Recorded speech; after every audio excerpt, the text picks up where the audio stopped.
আসসালামু আলাইকুম দর্শক, কি অবস্থা সবার? আশা করি ভালো আছেন।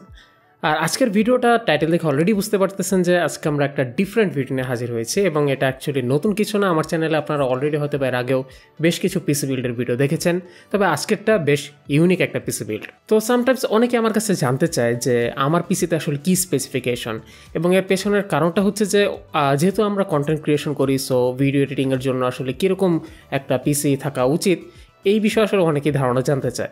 তো আজকের পিসি বিল্ডটা হচ্ছে এমন একটা ইন্টারেস্টিং পিসি বিল্ড যেটা কমপ্লিটলি ভিডিও এডিটিংয়ের দিকে ফোকাস করেই বানানো হয়েছে। তো পিসি বিল্ডটা কার জন্য? টেক টু দ্য পয়েন্টের ওয়াহিদ ভাইয়ের জন্য। সব থেকে ভালো লেগেছে যে তার এই পিসি বিল্ডের জার্নিটাতে সে আমাকে পাশে রেখেছে। সো ঘটনাটা এভাবে শুরু হয়েছে, হঠাৎ করে out of nowhere Wahid ভাই আমাকে কল দেয়।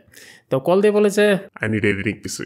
মেইন টার্গেটটা ছিল যে আমাদের যে পিসির বাক্সটা, জাদুর বাক্সটা, এটাকে 2 লাখ টাকার ভিতরে বিল্ড করতে হবে। আপনারা যদি একটা গেমিং পিসি এবং একটা এডিটিং পিসির কথা চিন্তা করেন, অনেকেই আসলে বলবে যে একদম top to the notch fully specced একটা পিসি বানায় ফেলেন, ওইটাতে আপনার সবই করতে পারবেন। Theoretically true, but when your budget is tight, তখন আসলে আপনি সব সেক্টরে হাই এন্ড বা টপ নচ পার্টসটা নিলেই হবে না actually. But end of the day যেটা সবাই জানে, প্ল্যান করে গেছে ছাগল কিনবো, কিনে নিয়ে চলে আসে গরু আর কি। আমরা যে সকল পার্টসগুলো সিলেক্ট করেছিলাম তার মধ্যে 2-1টা পার্টস বাদে ম্যাক্সিমামই আসলে আমরা যখন যাই চেঞ্জ হয়ে যায়। আর বাই দ্য ওয়ে আমাদেরকে এই পিসি বিল্ডের পার্টস দিয়ে সহযোগিতা করেছে স্টার্টেক, অবশ্যই ধন্যবাদ জানাতে হয় তাদেরকে। তো আমরা আগের দিন মোটামুটি প্ল্যানিং করার পর মোটেও সময় নষ্ট করিনি, পরের দিনই বেরিয়ে যাই পিসিটা বিল্ড করার জন্য। It's my lucky day actually. আমার অনেক দিনের স্বপ্ন ছিল ভালো একটা পিসি বিল্ড করব। আজকে সেই স্বপ্ন বাস্তবায়িত হতে যাচ্ছে এবং আজকে পিসি বিল্ড করতে যাচ্ছি। আমার পুরাতন পিসিটা অনেক দিন হয়ে গিয়েছে, ও এখন আর পেরে উঠছে না। ও বলছে ভাই আমাকে মাফ করে দাও, তুমি নতুন কাউকে আনো। হ্যাঁ, তো সেই দিন চলে এসেছে। আজকে আমরা যাচ্ছি পিসি বিল্ড করতে। সঙ্গে আকিব ভাই আছে এবং সাথে আছে হৃদয় ভাই। ওয়াহিদ ভাইয়ের যেটা ইনিশিয়াল আইডিয়া ছিল সেটা ছিল যে তার যে ডেস্ক টপটা, এটা আসলে ডেস্কের টপে থাকবে না, সেটা থাকবে বটমে। আমরা যারা আসলে মোটামুটি শৌখিনতার বসে আর কি একটু পিসি বিল্ডটাকে একটু ইন্টারেস্টিং করে করি, লাইক অনেক 8GB পার্টস সিলেক্ট করি, অনেক সুন্দর সুন্দর কেসিং সিলেক্ট করি, তারপরে আমরা এটা ডেস্কের উপরে রাখি। আই মিন এটা একটা তখন আর্ট পিস বা শো পিস হয়ে যায় অনেকটা। তার ক্ষেত্রে ইনিশিয়ালি এরকম কোনো প্ল্যানিংই ছিল না, যদিও বা আমি আসলে তাকে বারবার ইনসিস্ট করতেছিলাম যে ভাই এইটা কেন ভাই, আপনি এত এক্সপেন্সিভ একটা পিসি বিল্ড করবেন, এটা অবশ্যই ডেস্কের উপরে থাকবে, রাইট? প্রথমত যদি আমরা অ্যাস্থেটিক্সটার কথা বলি, তাহলে গুরুত্বপূর্ণ একটা রোল প্লে করে পিসির কেস, পিসির ভেতরে থাকা RGB এলিমেন্টসগুলো। আর যেহেতু তার পিসি ডেস্কের নিচে থাকবে, সো আমাদের RGB নিয়ে কোনো মাথা ব্যথাই ছিল না। আর যেহেতু শুরুতে DDR4 র্যামের একটা প্ল্যান ছিল, সেটা পরবর্তীতে DDR5 যায়। সো আমরা অনেকগুলো ডিসকাশনের পর সবশেষে এটাতে উপনীত হলাম যে আমরা DDR5-এরই বিল্ড করবো।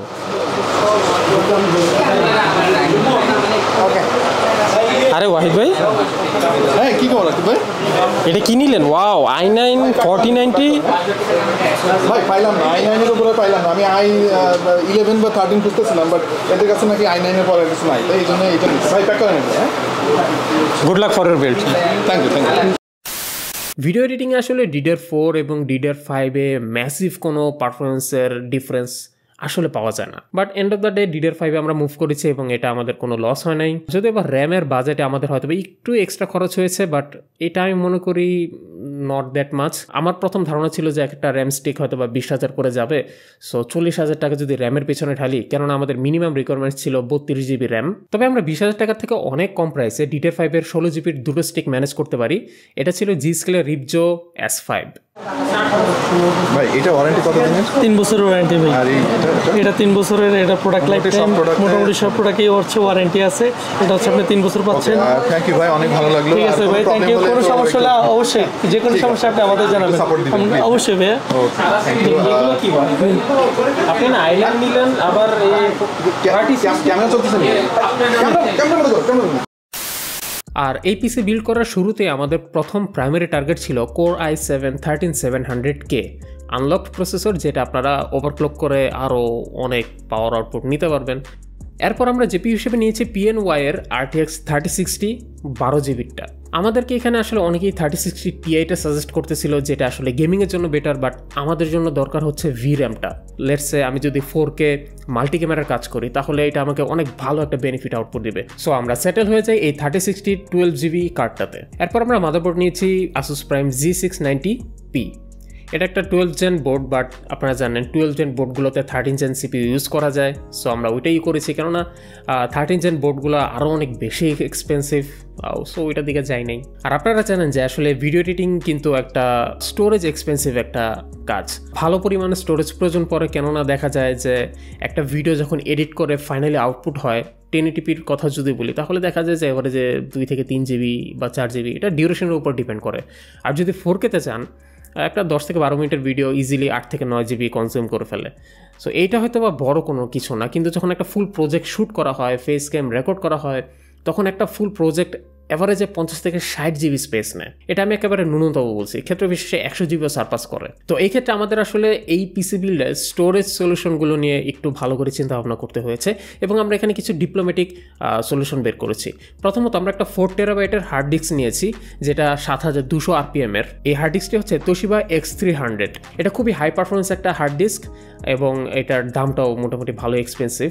এই হার্ড ডিস্কটা বেসিক্যালি আমাদের ভিডিওর প্রজেক্টের মেইন স্টোরেজ হিসেবে কাজ করবে, যেখানে সকল বি রোলগুলো বা যেই সকল এ রোল বি রোল নেওয়া হয়, রেকর্ড করা হয়, এগুলো ওখানে স্টোর করা হবে। এরপর আমরা আরও দুটো স্টোরেজ সলিউশন এটাতে ইনক্লুড করি, যেগুলো হচ্ছে NVMe SSD M.2। তো 250 GB 970 EVO প্লাস নেওয়ার মূল কারণটা হচ্ছে এটা আমাদের সি ড্রাইভ হিসেবে কাজ করবে, এবং এই SSD-তে DRAM ক্যাশ আছে। সো এটা আমাদের হোল সিস্টেমটাকে খুবই ফাস্ট এবং রেসপন্সিভ করে রাখবে। এখানে জাস্ট সি ড্রাইভ উইন্ডোজটা ইনস্টল থাকবে, এবং আমাদের রিকোয়ার্ড সফটওয়্যারগুলো ইনস্টল থাকবে। এখানে আর কোনো এক্সট্রা কিছু করা হবে না। এবং আমাদের রেগুলার গো টু স্টোরেজ হিসেবে এখানে আরও একটি SSD নেওয়া হয়েছে, যেটা হচ্ছে স্যামসাংয়ের 980। এটা 1 টেরাবাইটের একটা SSD।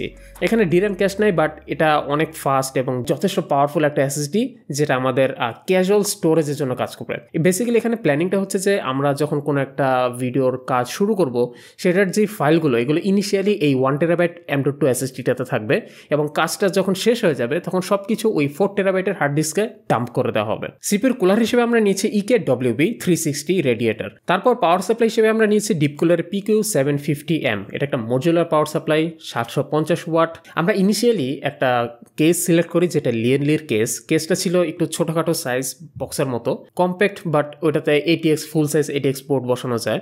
তবে ছোট হইলে ওটা খুব চওড়া একটা কেস ছিল। আসলে এই কেসের প্ল্যানিংটা আমার ছিল না। ঘটনা হচ্ছে যে আমরা বাসায় সব পার্টস নিয়ে আসি, সেই কেসটাও নিয়ে আসি, এবং বিল্ড করার পর যখন আমরা আসলে এই এআইও কুলারটা লাগাইতে যাই, তখন যা দেখি যে ওই কেসে এই 360 লাগানোর কোনো জায়গা নাই।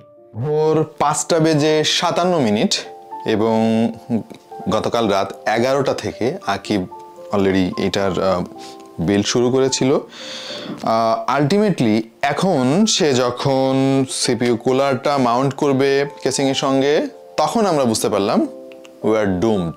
গতকাল আকিব সারা দিন আমার সাথে ছিল, এবং সারা রাত আমাদের স্টুডিওতে এত অক্লান্ত পরিশ্রম করে সমস্ত পার্টস অলরেডি প্রায় 80% কাজ আমাদের হয়ে গিয়েছিল। এখন আমাদেরকে সমস্ত কিছু আবার আন্ডু করতে হবে। কিবোর্ডে যদি Ctrl-Z দেওয়া যেত, ওরকম আন্ডু করলে তো বেশ ভালোই হতো ব্যাপারটা, বাট না, আন্ডু করতে হবে। পরদিনই আসলে আমাদের কেসটা চেঞ্জ হয়ে আমার স্টুডিওতে না, টিটিভি স্টুডিওতে চলে আসে NZXT H7 Elite। NZXT H7 কেসটা খুব সুন্দর, খুবই বিউটিফুল একটা কেস। বিশেষ করে NZXT কেসের কোয়ালিটির প্রশংসা না করলেই নয়। আমার কাছে তাদেরকে আসলে কেসের জগতে অনেকটা অ্যাপেলের মতো লাগে। হয়তো বা আপনি একটা জিনিস এভাবে না বসে অন্যভাবে বসাতে যাবেন, দেখবেন যে ওরা অলরেডি একটা সলিউশন রেডি করে রাখছে কেসের ভিতরে, যেটা খুবই মজার একটা বিষয় ছিল। এবং সেকেন্ড সারপ্রাইজিং বা সেকেন্ড স্যাটিসফাইং একটা বিষয় ছিল যে তাদের কেবল ম্যানেজমেন্টটা সিম্পলি অসাম। তবে এলিট ভার্সনে কিন্তু এই সামনের দিকে গ্লাস প্যানেল দেওয়া, যেটা আসলে নর্মাল H7 গুলোতে থাকে না, এবং এটা দেখতেও খুবই সুন্দর। আর কেসের ভিতরে কিন্তু এই 3টা ফ্যান অলরেডি দেওয়াই থাকে, এই বিষয়টা ভালো। সো আমাদের এক্সট্রা কোনো ফ্যান কিনতে হয় নাই। তবে কেসটা ভালোই এক্সপেন্সিভ, মেবি 18 না 19,000 টাকা নাকি লাগছে। সো পুরো পিসি বিল্ড শেষে এখন আপনারা দেখতে পাচ্ছেন যে আসলে পিসি চাইতেও এখানে আরো এক্সট্রা হাবিজাবি জিনিস। What is going on? So আমাদের এই পিসি বিল্ডের নাম কি জানেন? Multi monitor madness. কেননা আমাদের এই সিস্টেমে একটি প্রাইমারি মনিটর হিসেবে ইউজ করা হয়েছে Xiaomiর 34 ইঞ্চ কার্ভড মনিটর, যেটা 144 হার্টজ রিফ্রেশ রেট এবং 2K রেজলিউশন। তারপর এই কার্ভড মনিটরের দুই পাশে দুটো সঙ্গী মনিটর হিসেবে থাকছে রেডমির 27 ইঞ্চের 75 হার্টজের 2K মনিটর। মনিটরগুলো সাজেশন আমি দিই নাই, এটা ওয়াহিদ ভাইয়ের আসলে নিজস্ব সাজেশন, এবং তার পছন্দ মতো এই মনিটরগুলো কেনা হয়েছে। হয়েছে। পার্সোনালি আমার কাছে এই Xiaomi মনিটরগুলো মোটেও পছন্দ হয় নাই, যদিও বা তাদের প্রাইসের বিষয়টা একটু ভালো, যে আমি যদি বাজারের কম্পিটিশনের সাথে তুলনা করি তাহলে তারা মোটামুটি ভালো এগ্রেসিভ একটা প্রাইস দিচ্ছে। এই 3টা মনিটর পিছনে যে পরিমাণ টাকা গেছে, এটা হয়তো যদি আমি করতাম তাহলে আমি যেটা করতাম যে প্রো গ্রেড একটা মনিটর একটাই কিনে নিতাম। তারপর দেখা গেছে যে ভিডিও এডিটিং এর ক্ষেত্রেও আসলে মাল্টিপল মনিটর দরকার, লেটস সে 2টা মনিটর মিনিমাম দরকার, বাট তার ক্ষেত্রে এখানে আসলে যুক্ত হয়েছে 5টা মনিটর। এই মনিটরের যে কি কাজ, চলুন আমরা ওয়াহিদ ভাইয়ের নিজের মুখ থেকে শুনে নিই। আরে ওয়াহিদ ভাই, এগুলো কি?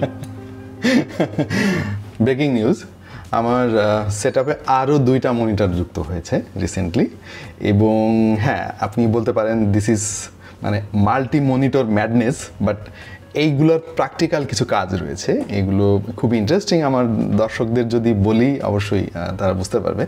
এখানে যে ছোট্ট প্রিভিউটা দেখতে পাচ্ছ, এইটা বেসিক্যালি অ্যাডোবি প্রিমিয়ারের ডেডিকেটেড প্রিভিউ প্যানেল, এবং ডেডিকেটেড প্রিভিউ প্যানেল হওয়ার কারণে আমি আরও স্মুথ একটা আউটপুট পাচ্ছি, যেটা ডিফল্ট প্লেয়ারে কিন্তু প্রিভিউতে কিন্তু সম্ভব নয়।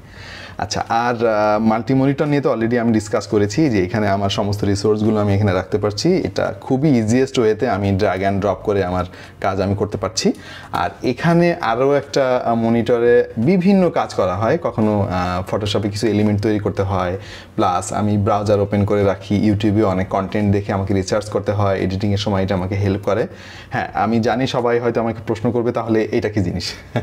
বেসিক্যালি এই মনিটরটার তেমন কোনো কাজ নাই, বাট এইটাকে আমি ভিন্ন একটা কাজে ব্যবহার করছি। এটাকে আমি হোম সার্ভিলেন্স ক্যামেরা হিসেবে, মানে ডিসপ্লে হিসেবে ব্যবহার করতে পারছি। দেখুন আমার বেবি ঘুমিয়ে আছে, আর ওর মা হচ্ছে রান্নাঘরে খুবই ব্যস্ত। এখন বেবি ঘুম থেকে উঠে কান্নাকাটি করলো কিনা, বা ও তো ওখান থেকে পড়ে যেতে পারে, এই ব্যাপারটা কিন্তু আমি এখানে বসে কাজ করতে করতে আমি খেয়াল রাখতে পারছি। ইভেন আমার বাসায় ঘরে বাইরে বিভিন্ন জায়গায় প্রায় 7-8টার মতো ক্যামেরা বসানো আছে, সেই ক্যামেরাগুলোর সমস্ত কিছু আমি কিন্তু এখান থেকে পর্যালোচনা করতে পারি। So this is crazy, I know, but আমার মনে হয় যে এটাকেই সম্ভবত মানে ম্যাডনেস বলে। আর এক্সট্রিম লেভেলের মাল্টিটাস্কিংয়ের একটা এক্সপেরিয়েন্স আমি আমার এই সেটআপ থেকে পাচ্ছি, যেটা আমি এনজয় করছি এবং আমাকে আনন্দ দিচ্ছে এই ব্যাপারটা। আমরা বাস করতেছি 2022 সালে, দেশে পদার্পণ করতে 3022 সালে। অনেকে শখ করে অনেক কিছু করে যেটা হয়তো অন্য কারোর কাছে সেটা অযৌক্তিক বা হাস্যকর, বাট স্টিল মানুষ যে কাজ করে আনন্দ পায় সেটাই তো সবাই করার চেষ্টা করে। So that's it, this is called the multi monitor madness. Finally আমাদের বিল্ড কমপ্লিট, এবং এই বিল্ডটা কমপ্লিট হওয়ার পর ওয়াহিদ ভাইয়ের মনে কি চলতেছে এটা তো একটু শোনা দরকার, তাই না? প্রিয় দর্শক, আমি Wahid tech to the point থেকে, এবং প্রথমেই আমি আকিব রাজকে ধন্যবাদ দিতে চাই, কারণ সে এই পিসিটা বিল্ড করার শুরু থেকে শেষ পর্যন্ত অক্লান্ত পরিশ্রম করেছে, শারীরিকভাবে ইভেন মানসিকভাবে। কারণ এই পিসিটা বিল্ড করার আগে আমরা অনেক প্ল্যানিং করেছি, কোনটার সঙ্গে কোনটার কম্বিনেশন করলে কি হতে পারে, আমার প্রয়োজনীয়তা কি, তার জন্য কি কম্পোনেন্ট অ্যাড করতে হবে, কি বাদ দিতে হবে, আবার বাজেটের একটা ব্যাপার আছে। সব কিছু মিলিয়ে আমরা পিসিটা কিনতে যাওয়ার আগেই কিন্তু অনেক সময় ব্যয় করেছি, এবং আকিব রাজের পাশাপাশি ড্রয়েড হেডের হৃদয়ের কথা না বললে নয়, সেও অনেক হেল্প করেছে আমাদের। সো অবশেষে সমস্ত চড়াই উতরাই পার হয়ে এখন আমাদের পিসি কমপ্লিটেড। সো এখন আমি আলটিমেটলি ব্যবহার করছি বেশ কয়েক সপ্তাহ হয়ে গেল। 10-এর মধ্যে আপনি কোনটাকে ঠিক কতটুকু রেটিং দিবেন? ফার্স্ট অফ অল আপনার হাতে অপশন এ হচ্ছে নতুন বিয়ে করা, দ্বিতীয়ত হচ্ছে এইরকম নতুন পিসি বিল্ড করা। আমি টু বি অনেস্ট, আমার বউ নেই আশেপাশে, আমি নতুন পিসি বিল্ড করাকে আমি ডেফিনেটলি এগিয়ে রাখবো।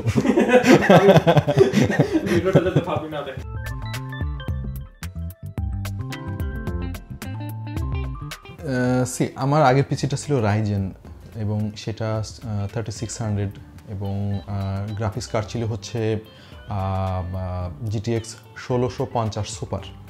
তো ওইটা এন্ট্রি লেভেলের একটা গ্রাফিক্স কার্ড ছিল, এবং ওইটাই কিন্তু আমার জন্য একটা ড্রিম পিসি ছিল সেই সময়ের জন্য। এবং আমার অভিজ্ঞতা যেটা ছিল, আমি জাস্ট আমার টাইমিং দিয়ে আমি তোমাকে বোঝাচ্ছি, সেটা হচ্ছে যে একটা 10 মিনিটের ভিডিও রেন্ডারিং দিতে আমার অলমোস্ট 12 থেকে 15 মিনিটের মতো সময় লাগতো। যদি অনেক বেশি গ্রাফিক্স বা মোশন থাকতো আমার প্রজেক্টের মধ্যে তাহলে আরও বেশি সময় লাগতো।